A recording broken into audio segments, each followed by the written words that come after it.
Olá, mais uma vez, sejam todos bem-vindos para mais uma Conversas com. E hoje o nosso convidado é o presbítero Denilson Agostinho. É uma bênção tê-lo aqui. Como eu estava a partilhar com o presbítero, eu o conheci numa aula de evangelismo lá na igreja onde eu congrego. Ele foi lá dar formação para evangelismo e desde então eu gostei muito da forma que o presbítero estava a ensinar, a forma de abordagem para evangelizar. E sempre quis ver o presbítero em outros eventos. Eu vi o presbítero no Mãos Talentosas, também esteve lá. Então, para mim é uma bênção tê-lo aqui. Agradeço de coração por ter aceito o nosso convite. E vamos conversar um pouco. Por favor. Bom, muito obrigado, Emília. Me sinto até constrangido pela forma como agradeço, como se eu fosse uma figura tão importante que não teria tempo de estar aqui. Eu é que agradeço, é sempre uma grande alegria e prazer poder partilhar aquilo que é a graça de Deus na minha vida com outras pessoas. Amém. E acredito que vamos ter sim uma boa conversa, uma aula para aqueles que estarão nos acompanhando. Amém, que bom. Presbítero, apresente-se a Shazam. Por favor. Essa é a parte mais difícil na vida. Denilson Agostinho é o meu nome. Amém. E sou presbítero na igreja Nascidos de Novo, que tem a sua sede no Casquel, onde sirvo há mais ou menos 20 anos agora. E sou o pastor assistente há mais ou menos 16 anos. E atrelado a isso, estou ligado a organizações missionárias, uma delas que é a Voz para as Nações, fundada por mim há 14 anos. É uma escola de missões. E por causa dessa agência missionária desenvolvemos muitos trabalhos missionários que fui me atrelando a outras organizações das quais hoje também faço parte da liderança. Sou vice-líder para a SADC de um movimento global que é chamado o Go Movement e sou também diretor para os países de língua portuguesa de uma organização chamada Oasis World Ministry, que é uma organização que a principal ferramenta é a testemunha de 1 minuto, como evangelizar em 1 minuto. Então, estas são as principais organizações que eu estou envolvido e ao longo desses 15, 16 anos, minha vida sempre foi missões, discipulado, evangelismo. É isso que sinto que nasci para fazer e esse é o meu contributo à igreja em geral, ao corpo de Cristo. Que bênção, que bênção. Estamos diante de um grande homem, família. Estamos diante de um grande homem e espero que as questões aqui preparadas possam também de alguma forma responder às questões do nosso público. Amém. A princípio, nós a Shazam, queríamos saber como é que nasceu essa paixão pelo evangelismo. Número 1, Oswald Smith é um grande missionário canadense, né, já falecido há muitos anos. Ele dizia que toda pessoa todo crente que não tem prazer em ganhar almas para Cristo ou falar de Jesus para outras pessoas, tem uma grande probabilidade de nunca ter nascido de novo. Então eu já me converto num ambiente de evangelização, porque a minha conversão foi depois de um jogo de futebol, né? E eu jogo muito, daria muitas alegrias à seleção, mas Jesus me desviou para ele. E depois de um jogo de futebol, um amigo me convidou para orar. E oramos durante várias semanas e falou-me de Jesus, conhecia Jesus e todos os domingos depois do jogo nós convidávamos os outros jogadores para jogarem a bola conosco. Então já me converto nesse ambiente de chama mais um, né? Como disse alguém, o evangelho é de se chamar.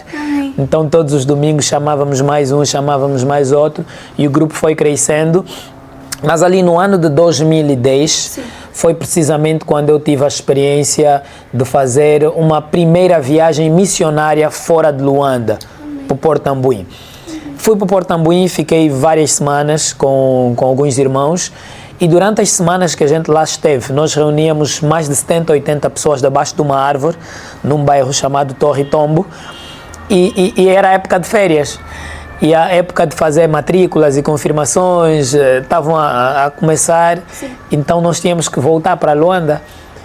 O coração sangrou ao perceber que tínhamos que voltar e haviam pessoas aceitando Cristo todos os dias debaixo daquela árvore, mais e mais pessoas vinham para ouvir. E eu lembro que eu tive que escrever uma carta para me despedir, porque não aguentei dizer para o povo que eu já estava a voltar para Luanda. E um dos nossos amigos decidiu ficar. E ficou por 10 anos. Foi uma das nossas primeiras igrejas fora de Luanda. Então, quando eu volto para Luanda, eu me senti muito covarde, porque eu vi a necessidade espiritual das pessoas, vi o que Deus estava a fazer, mas eu não tinha idade para ficar lá, vivia com pai, mãe, não era casado, não era responsável de mim mesmo. Então eu chorei muito no dia que eu voltei e ali nasceu esse desejo. O que é que eu posso fazer? Número 1, para ganhar mais almas que estão lá no Portambuim. Número 2, multiplicar a mesma dor que eu estou a sentir. E foi ali que nasceu o desejo de criar a agência missionária, que 2 anos depois começou então. E ali nasceu essa paixão por evangelismo e treinar pessoas. Que bom, que história incrível. E isso leva-nos a entender, muitas vezes, o que estava a falar no início, nós cristãos às vezes temos um pouco de receio de evangelizar, mas histórias como essas nos levam a entender a nossa verdadeira missão. Cristo disse na sua palavra, ide e pregai o evangelho. E ainda assim nós às vezes sentimos que isso não é parte de nós. Que apesar de sermos cristãos, nos fechamos para partilhar a palavra. Certo. Para o presbítero, essa experiência toda, depois dessa viagem, dessa mudança, desse chamado de Cristo, como tem sido essa experiência toda, essa caminhada toda no mundo do evangelismo? Eu iria lhe responder, Emília, que eu faria tudo de novo se fosse para ver, estar e ser. Amém. O que me tornei, estar onde estive, onde tenho estado, e fazer o que tenho feito, eu faria tudo de novo. Amém. É como a Bíblia diz em Corinto, Paulo diz que Deus usa os vis deste mundo para confundir os ilustres, não é? Eu não tenho pai pastor, mãe pastora, não tenho um background de pessoas, líderes espirituais influentes. Se eu me lembro, eu sou o primeiro, talvez o único pastor em toda a minha família materna ou paterna. Então, imagina alguém crescer lá no bairro Casquel. E depois daquela experiência, eu não parei. Amém. Comecei a escola de missões, comecei a treinar os poucos e aquilo foi crescendo. Muitas pessoas foram ouvindo os trabalhos que a gente fazia, começaram a vir para a formação. Começamos a viajar o país inteiro, quase 8, 9 anos depois. Nós viajamos a Angola inteira, várias vezes, e o ecoar desses feitos fez com que muitos dos nossos feitos aparecessem em revistas e magazines na Europa, na América, partes da África. E hoje, né, sou recrutado pelo Go Movement, que é uma instituição com sede na Alemanha, recrutado pela OASIS, que é uma instituição com sede nos Estados Unidos da América, e recrutado pela Advanced Groups, com sede na Inglaterra. Então, se eu olhasse para trás, eu nem sonhava onde é que Deus estava a me levar. E nesses anos todos, eu vi a mão de Deus, o que Deus pode fazer com um nada e tornar uma pessoa significativa na vida de muita gente. Tanto é que das maiores mensagens que eu prego é exatamente sobre afetando vidas. E é o título do meu livro, né, que está publicado aí, que é Afetando Gerações. Eu vi que trouxe um livro, mas vamos falar daqui. Estava a andar com ele, né? Afetando Gerações, porque Deus nos dá a oportunidade de afetar positivamente a vida das pessoas. Porque o cristianismo não é sobre nós. Amém.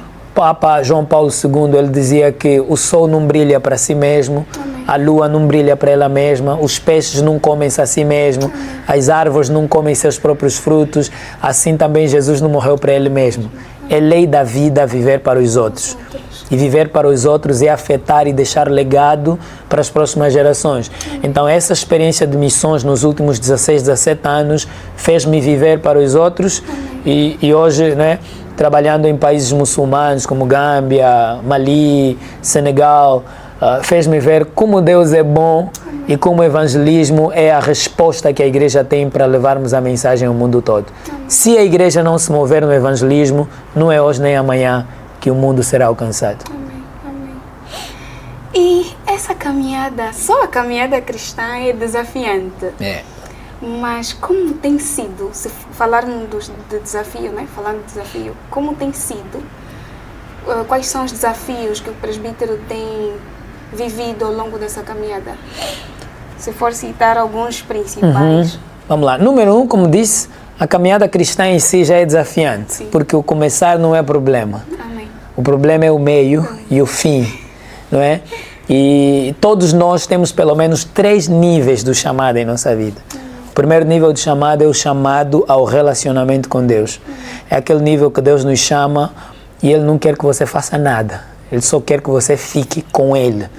E você pode ver isso no Evangelho de Mateus. Quando Jesus começa o ministério público, sim, os primeiros 9 capítulos de Mateus, os discípulos estão lá, não é? Sim. Aparecem a partir do capítulo 4, depois de Jesus ter saído dos 40 dias e 40 noites no deserto, ele começa a chamar os apóstolos.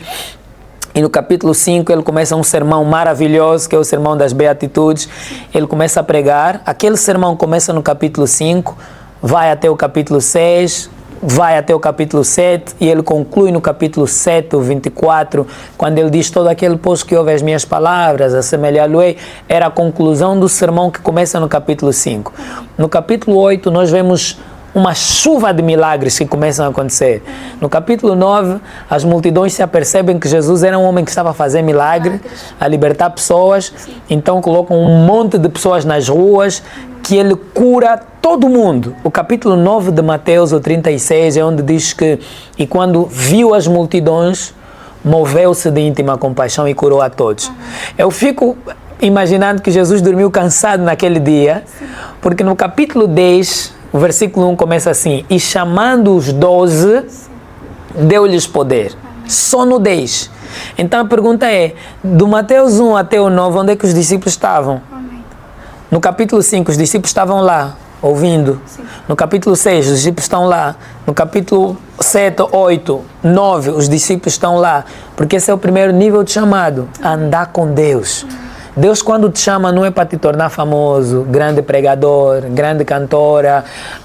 E eu, deixa eu dizer aqui, eu lamento muito essa geração de convertidos hoje, que já se convertem com aspirações muito grandes. Amém. A maior aspiração que um novo crente deve ter é amar a Deus. Amém. É estar com Ele, é sentar aos pés de Jesus. Amém.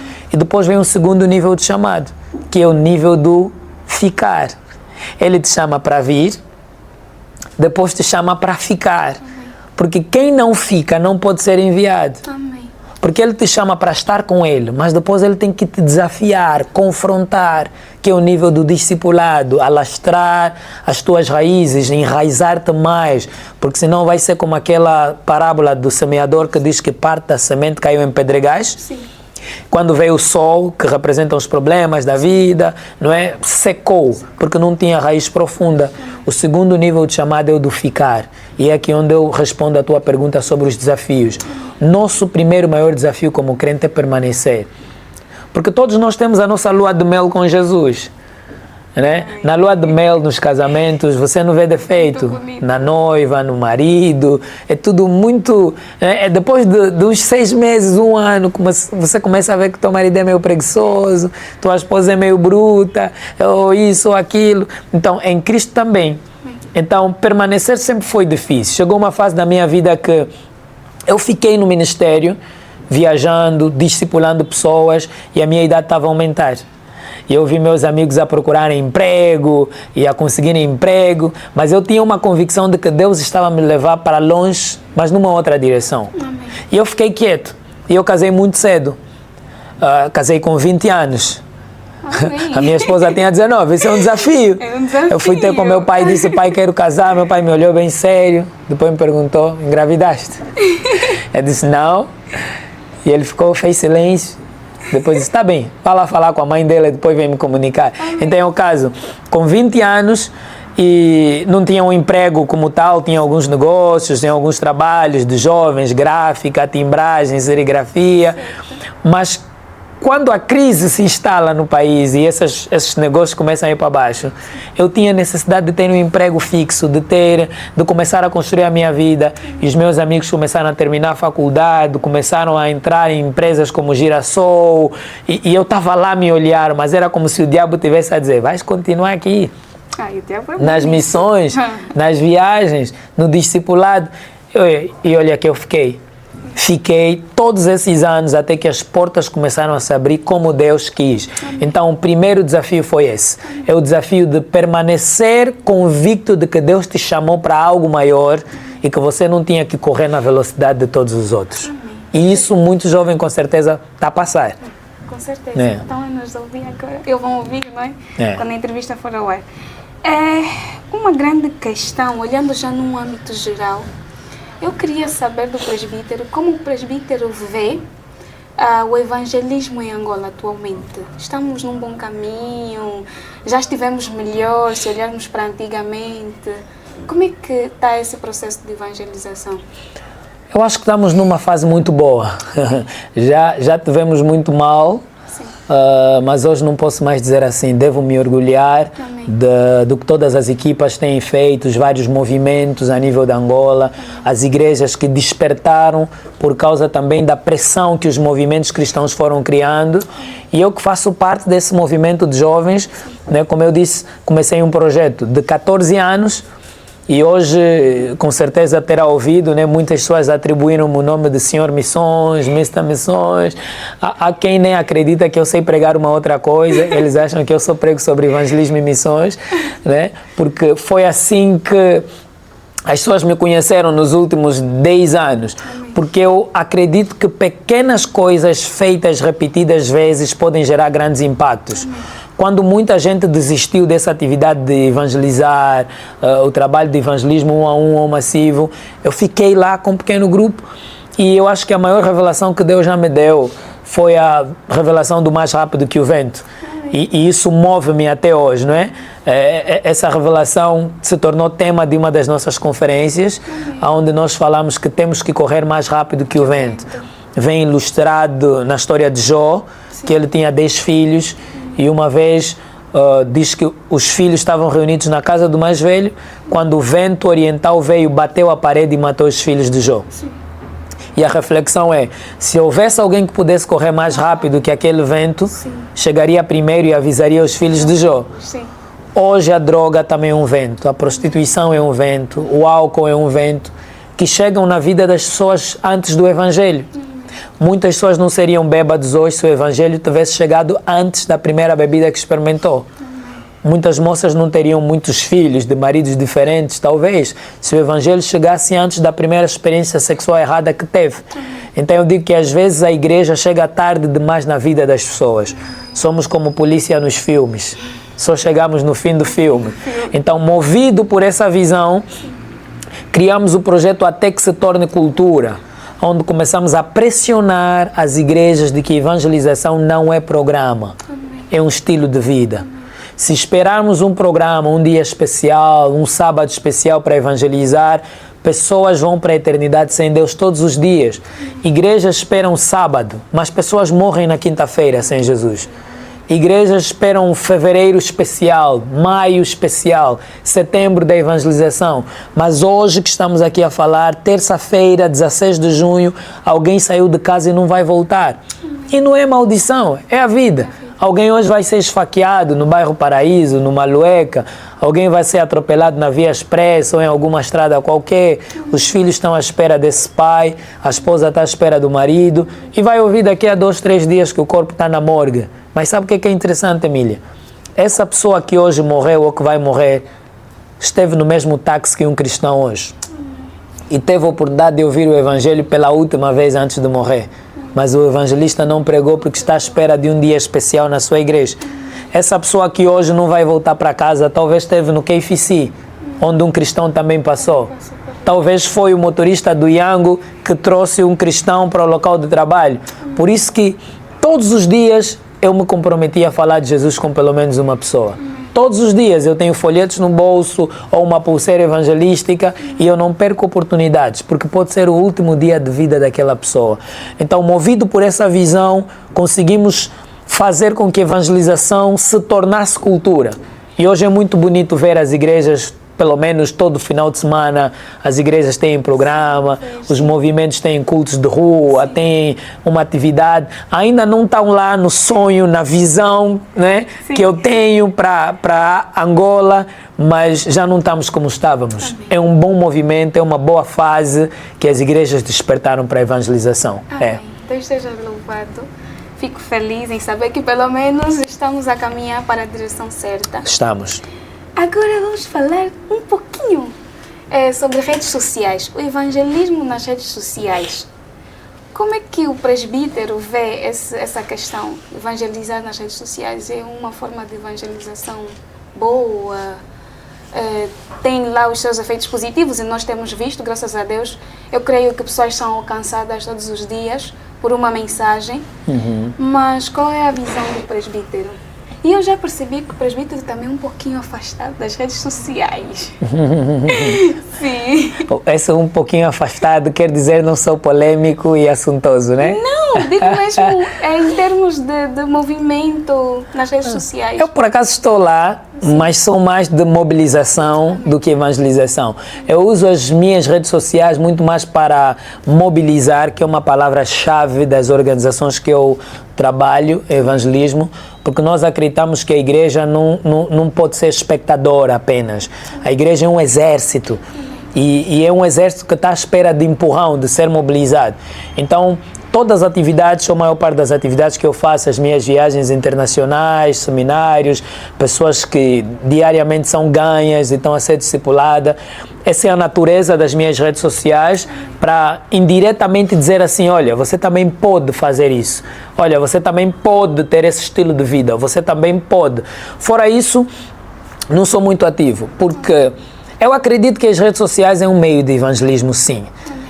E cada meio de evangelização tem o seu nível de alcance e o seu nível de impacto.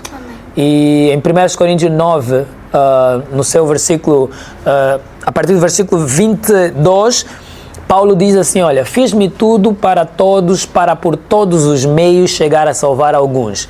Então dali nasce um conceito que em aulas, em matérias de missões, nós falamos o conceito de evangelismo, que difere da palavra evangelização e evangelizar. Evangelizar é o fim último do evangelismo. Evangelizar é soletrar Deus, é falar o ABC de Deus às pessoas, é levar a boa notícia.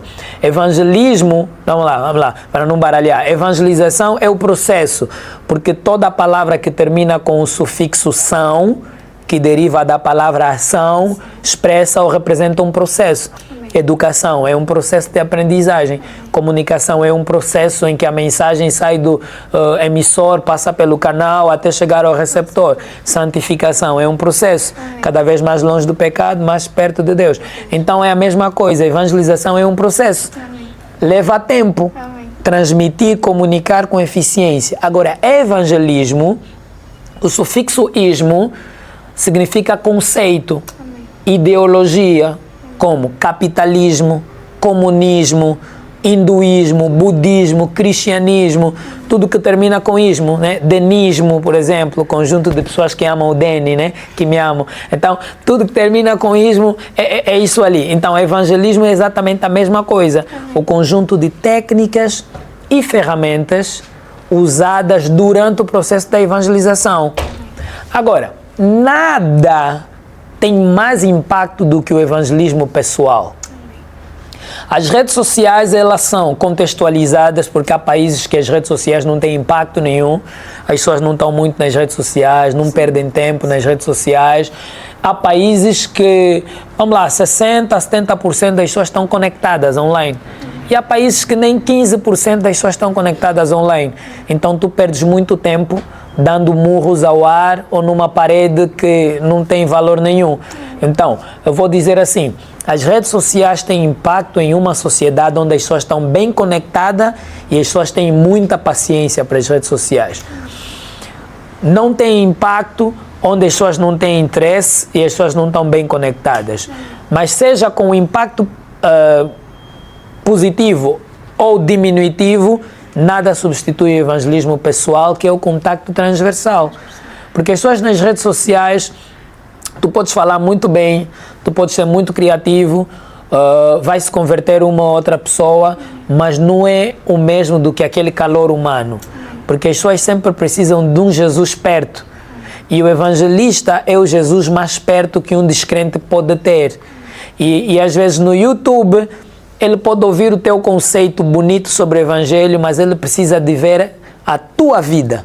Ele precisa sentir o teu toque, o teu abraço. Como é que você lida no dia a dia? Como é que você revela a fé cristã diariamente? Isso gera muito mais impacto do que fazer um discipulado online. Então, vamos usar tudo.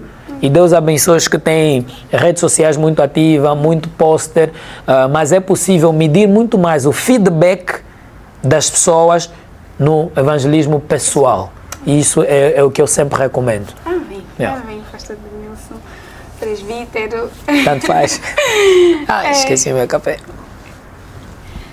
Então eu vi que trouxe um livro seu, da sua autoria. Está aqui. Amém. Afetando gerações. Tem um? Não. Ok, parabéns. Ainda não. É pra mim? Não é pra ti, você ouviu?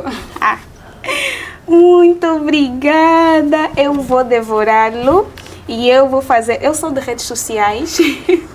Vou fazer um vídeo a falar do livro. Muito obrigada. Mas conta-nos um pouco do livro. O que fala?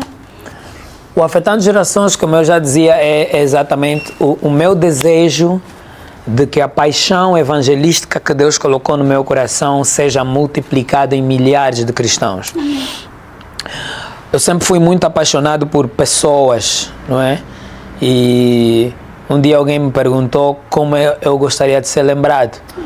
E talvez aquela pessoa esperou que eu desse uma resposta muito, sei lá, igual às outras pessoas, né? Eu simplesmente disse assim, eu gostaria de ser lembrado como alguém que amou pessoas.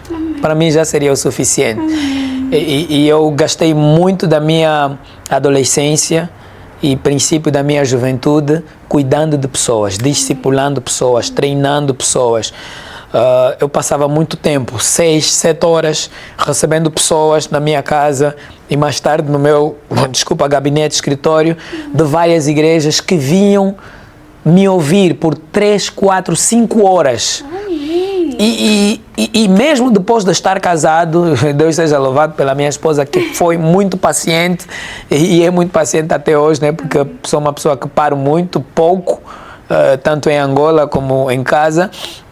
E essas pessoas vinham, e pessoas adolescentes, jovens, adultos, e hoje muitos deles são funcionários bancários em grandes instituições bancárias, muitos vivem fora do país e passaram todos na minha mão. E a pergunta é, se eu pudesse me multiplicar, eu acho que teríamos muita gente sendo treinada e sendo formada, porque hoje as pessoas não têm tempo para ninguém. Infelizmente, muita gente hoje quer se converter, mas não tem um pai, um mentor, uma pessoa com muita paciência. E eu sempre fui essa pessoa de muita paciência, de andar com as pessoas, de treinar as pessoas, de vê-las crescer. Tem um jovem que eu levo ele muitas vezes em seminários só para usá-lo como testemunho, porque eu peguei ele quando tinha 11 anos de idade. Hoje ele tem 27 anos. 11 anos de idade, vivia no bairro Malanjinho, um bairro que as pessoas conhecem a história daquele bairro entre o Casqueu e o Golfo, e tirei ele daquele bairro, dei educação, tratei o bilhete dele pela primeira vez, uma pessoa que tinha pai, mãe, mas né, nunca viveu com pai, conheceu o pai muito tarde e a mãe não tinha grandes condições de sustentar todos os filhos, então eu peguei ele, discipulei, cuidei dele. Em certa idade viveu comigo, viveu no escritório, né, de uma das organizações que eu dirijo. Hoje tem 27 anos, está a fazer faculdade. E quando eu olho para essas pessoas, eu digo, imagina se pelo menos em cada igreja tivesse 100 cristãos acompanhando alguém, discipulando alguém, servindo alguém. Quantas mais pessoas teríamos se convertendo? Então eu não quero ser lembrado como um grande pregador, como uma pessoa que viajou o mundo ou que fez grandes eventos. Eu quero ser lembrado como alguém que tocou pessoas profundamente. Quero ser lembrado como alguém que amou as pessoas, que a maior marca minha na vida de alguém seja na minha morte, no meu enterro, a pessoa lembrar todas as boas coisas e boas experiências que ele viveu comigo e que lhe fizeram se manter em Cristo. É disso que eu falo nesse livro. Amém. Legado geracional. Cuidar de pessoas. Amém. É. Amém. Isso leva-nos a uma reflexão muito profunda sobre como temos dirigido a nossa vida enquanto cristãos. É. Porque o que o presbítero disse tocou-me de alguma forma, principalmente quando disse: nós não temos mais tempo para as pessoas. É. E às vezes nem para nós, muitas vezes conseguimos tempo por causa da correria que a vida tem se tornado. Verdade. Deixa eu acrescentar algo aqui, desculpa lhe cortar. Eu digo sempre às vezes os membros na igreja, começando da minha própria igreja. A minha igreja é muito evangelística porque os pastores também vivem, né, lideram pelo exemplo. Nós, os pastores máximos, estamos na rua o tempo todo, né? Mas eu sempre digo à minha comunidade, é preciso quebrar o ciclo de amizades velhas. E na igreja temos muito esse problema. Nós não abrimos o ciclo para a entrada de pessoas novas. Às vezes alguém vem na igreja e fica um mês, mas não se sente bem-vindo, porque o culto acaba e as pessoas estão muito acostumadas aos velhos amigos e não descem no nível de quem se converteu agora para começar a andar com essa pessoa, introduzi-los, porque as pessoas sentem que eu não tenho tempo para descer no nível desse novo convertido. Minhas conversas são muito altas com os cristãos que eu já estou habituado há 10 anos, há 15 anos, então é preciso desfazer-se disso. Amém. Preciso. Muito obrigada, presbítero. Que conversa já agora. Amém. Na verdade, nem foi uma conversa, foi uma aula. Eu aprendi bastante, consegui reter muitas informações e eu acredito que quem está do outro lado a assistir o podcast também vai ter muitos insights, porque cada palavra trouxe-me a memórias, né, sobre algumas questões que muitas vezes nós vivemos no seio cristão. Então, de coração, uma última questão. Na verdade, não é uma questão. Eu gostaria que o presbítero fizesse um apelo, desse algum conselho a quem nos assiste sobre esse mundo do evangelismo. Porque se calhar existem pessoas com essa vontade de começar, mas não sabem como, têm aquele receio. Que conselhos daríamos para essas pessoas? Nas minhas aulas de evangelismo, um dos primeiros tópicos é compaixão. Amém. Então eu iria apelar isso. Ore a Jesus para colocar no seu coração compaixão fresca. Amém. Porque compaixão é o combustível para a evangelização. Amém. Em Mateus 9,36, quando diz assim: e vendo as multidões, moveu-se de íntima compaixão. Porque a compaixão te move. Então toda aquela pessoa que diz ter vontade, mas não se move, tem apenas vontade, mas não tem ainda compaixão. E às vezes quando eu dou aulas, eu pergunto na sala, quem é pai, quem é mãe aqui, quem tem filhos? Sabe qual é a nossa experiência de pais, de mães? Se você tiver a andar com seu filho de 2, 3 anos em uma rua onde estão a jogar futebol, ou tem uma luta, se alguém chutar a bola e estiver indo na direção do seu bebê, ou alguém lançar uma pedra e está na direção do seu bebê, antes que o teu cérebro processe, o teu corpo se move automaticamente na frente da bola ou da pedra. Amém. Tem mãe que seria capaz de se jogar no rio para salvar o bebê que caiu e só depois de estar no rio vai lembrar que também não sabe nadar. Porque a compaixão te faz se mover antes do teu cérebro processar. Amém. Então, a compaixão é o grande motivador e impulsionador da evangelização. Por que nós falamos de Jesus diariamente? Porque nós temos compaixão das pessoas, sentimos pela eternidade das pessoas. Se o inferno não fosse real, Jesus não teria morrido. Amém. Deus não teria enviado seu filho para morrer na cruz. Amém. O inferno é real. Amém. A eternidade sem Deus é real. O fogo do inferno não é para um final de semana prolongado, entrou sexta-feira e vai sair do inferno no domingo à tarde. É para sempre. E as pessoas precisam ter essa noção do para sempre. É para sempre. Teu pai, tua mãe, namorado, namorada, pessoas que você realmente ama, mas que não têm Jesus, estão perdidos para sempre. O dia que as pessoas caírem em si e lembrarem que esse para sempre é mesmo para sempre, vão lembrar de falar de Jesus às pessoas. Então meu apelo é, peça a Jesus compaixão fresca. que comecemos a olhar as pessoas diferente. Aquela prostituta que você vê como prostituta, Jesus olha como futura diaconisa. Aquele delinquente que você olha como delinquente, como um ladrão, Jesus está a olhar como um futuro apóstolo na casa dele. Então eu quero sair às ruas e olhar as pessoas com o olhar de Jesus. Ter compaixão, abrir a minha boca. E mesmo não tendo muitos versículos, ou mesmo que eu não saiba o que dizer, eu vou contar a minha história. Vou contar o que Jesus fez na minha vida. Vou contar como Deus é bom. E concluo dizendo de um homem lá, o endemoniado, que vivia se raspando com pedras. Ele não foi numa escola missionária, não aprendeu como evangelizar, mas quando ele foi liberto por Jesus da legião de demônios que ele tinha, ele disse: mestre, permita que eu te siga. Jesus disse: não, você não vai me seguir. Você vai voltar lá na tua família e diga quão grandes coisas Deus fez na sua vida. Viu? Alguns de nós não precisamos de versículos, só precisamos de dizer às pessoas quão grandes coisas Deus fez na nossa vida. Então é a compaixão que nos move. Amém. Mais uma vez, presbítero, muito obrigada. Ai, tem um livro. Muito obrigada, que Deus abençoe a sua vida. Obrigada eu pelo convite também. Que Deus continue a direcioná-lo para aquilo que é o propósito dele.